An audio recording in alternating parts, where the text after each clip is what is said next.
nakuha mo si Digong. Oo. I know in your line of work you don't curse. Yeah. Does he curse? Yun kasi, bakit kinuha ko si Digong? Ito pala, kasi meron kaming, isa sa mga bagay din, we going to yung Badak.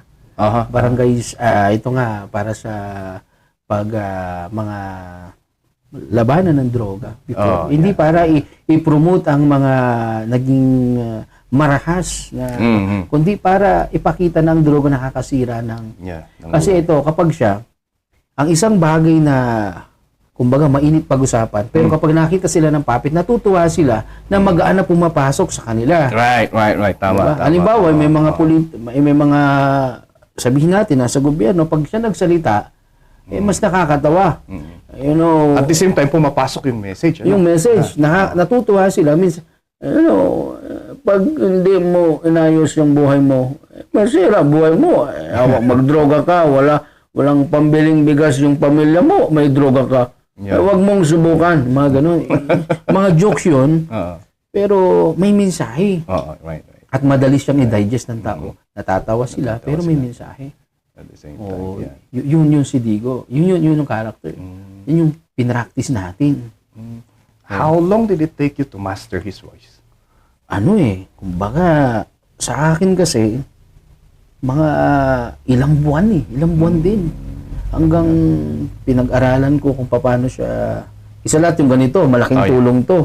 Kasi, parang yung kamay niya, hindi ko alam, parang nilagay sa lalamunan ko. Lalamunan niya? Hindi ko alam. I don't know.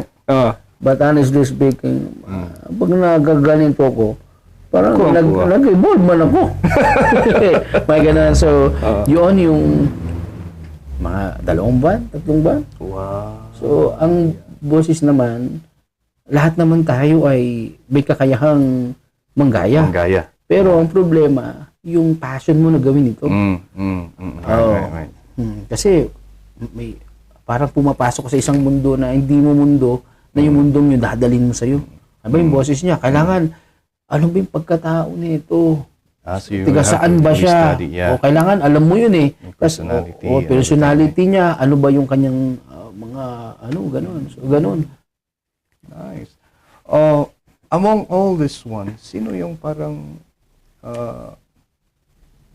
yung masasabi mong, yung character niya is malapit sa character mo? Ito, siyempre, yung si Sag-Ew. Yeah.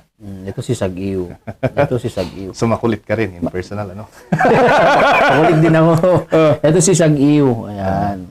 Kasi, si Sag-Ew siya ay buhay na kulit. Yeah. Ay, ko dahan-dahan. Teka lang. Ay, inayan. Inayan ito.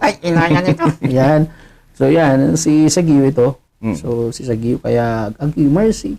This time na ako ay, grasya lang ako. Actually, ako to Ako yung version niya na, walang pamilya, walang nagulang, pero inayos ni Lord. Amen? Ayan, amen. Yeah. Lord, ayaw nag-ini, kunin mo na to. Huwag ka naman kulit. May pupuntahan pa yun mamaya. Pupuntahan pa ako, mag-Jesus race pa tayo. Ay, ganun.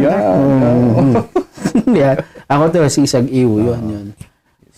Saved by the grace of God. Oo, yun. Yun ang Sag-Ew. So, and how did you met all those, alambawa, sina Joseph Binawi, yung Kapitan Inting natin? Kasama ko siya sa, si Sir Joseph.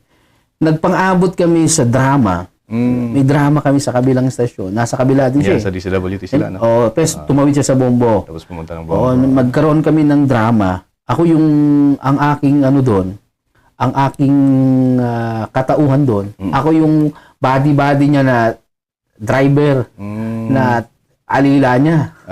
Yun. Doon nagsimula yung kwento ng aming pagkakaibigan. Tapos, nagsimula noon, nagkasama na kami sa kung saan-saan. Pangasinan, Ilocos, Itogon, kung saan-saan, Trinidad, malaking show, mga piyesa. Nag-MC na rin kaming dalawa.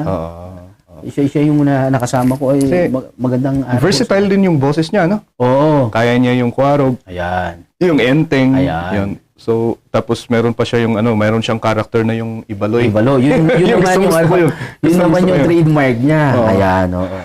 Gusto ko yung niya na gano'n. And then, after that one, paano ka naman napasok dun sa yung mga programs ng radio? I think I heard you before kasi meron program si Jomar sa RPN Oo. before. And then I think I heard you na humalili ng konti kay ano. 6 months, oo. 6 months. Nugot ako ni Sir Joel. Nag-6 months ako yun. Ako yung the mystery man dun.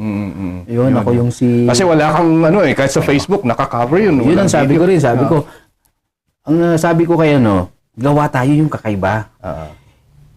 Magbabato tayo ng impormasyon na nakakatuwa, mabigat na issue pag-usapan pero mas magaan. Yeah. Yun yung ginawa the mystery man. Yun lumalabas yung mga karakter namin minsan na kung ano-ano na lang para pag-usapan yung mga bagay-bagay. And yung nga sabi ko, sayang hindi naalagaan. Sabi ko kasi ibang trademark yun eh. Walang nakakagawa doon sa 3 AM stations dito. Walang gumagawa. Ayun. Aliban na lang.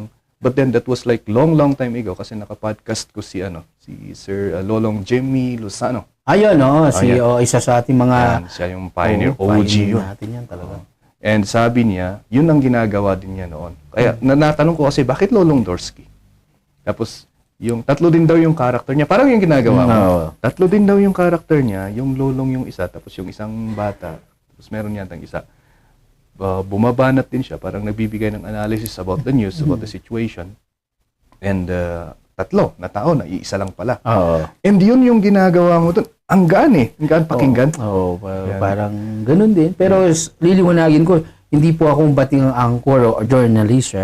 Ano lang tayo. You're a commentator, but then it's still still work na parang sabi ko nga, you can do this on your own. In a vlog, on a YouTube, in a podcast, you can do this on your own. Kasi parang naghahanap din ako ng mga kasama kong podcaster dito. Gagawin natin yan. Siyempre, hawa ng Diyos.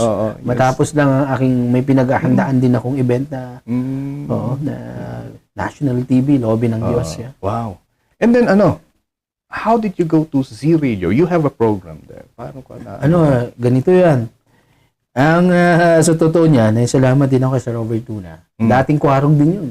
Ay, ganun! Bago nagkwarog si Jonah Ributaso, siya muna. Tapos sinalo ni Sir Jonah Ributaso, mas nakilala talaga nung si Sir Jonah Ributaso. Kasi natural na komikero yun.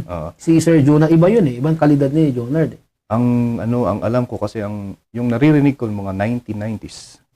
Sir Lubimin. Lubimin, tama, yung kwarog. Tapos, ang ending noon, si Claudine Claudine, tama. And then, napunta ka sa Z Radio. Ano yung mga programs niyo doon? Pwede natin ipakita. Ayun, yung program natin. Siyempre, may tayo, yung programa natin doon, 46 sign-on. Ng umaga with the Sir Robert Luna. And afternoon, afternoon edition, 1 to 3 naman. Entertainment naman yun. Kasi kailangan mong sabayan ng TV Kailangan gumawa ka ng gimmick. Tatandaan mo, 2 network na malalakas na sasabayan mo kahit paano may gimmick kayo. At may pumupunta sa inyo, no? At mga, Pero hindi rin nakikita yung mukha mo da. hindi. Kasi tinitingnan ko yung live nyo, wala. Hindi ko pinapano. Parang mystery. Pero ngayon, dahil napapanood nyo, hindi wala na mystery. Okay lang. Yun po yun, sir. You're listening to El Maestro Speaks podcast.